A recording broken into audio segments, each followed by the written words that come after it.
Let's talk knives.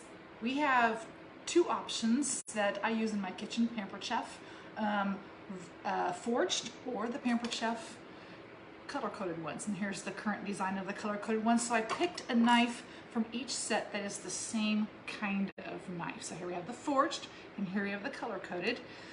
This one I keep in its plastic sheath, actually in a drawer, because most of the time I'm going to reach for my forged. So here's the difference, right? These you sharpen just periodically. Don't have to be sharpened quite as often. They hold their edge a whole lot longer.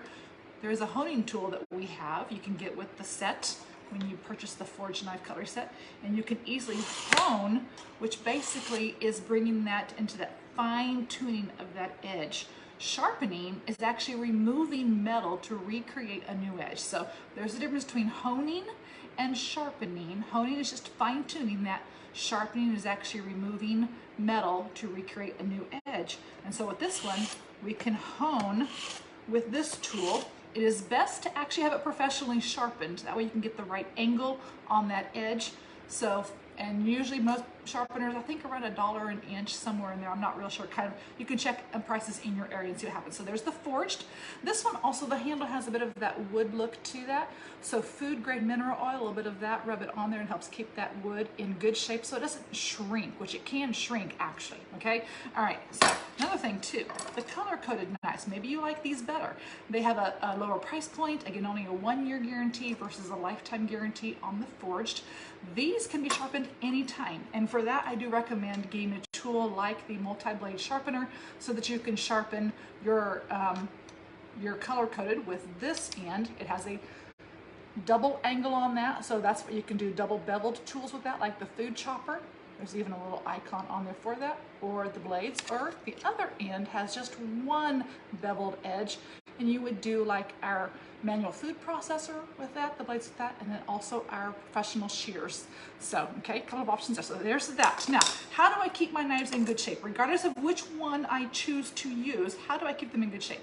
Number one, I hand wash my knives. Even though technically, these are not dishwasher safe because we know you all love to put your stuff in the dishwasher. These are dishwasher safe now, and that's mainly because of the coating. However, if it's all about the edge of the knife, I am going to recommend that you hand wash them.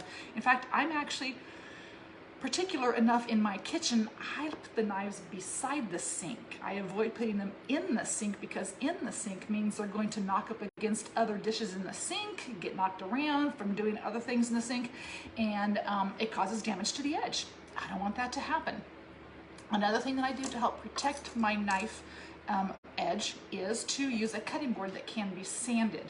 I like the Pampered Chef cutting boards, of course, because they can be sanded. You can put them in the dishwasher. You can even whiten them however you prefer. Now, I do actually like to use bleach, so I pop that in there.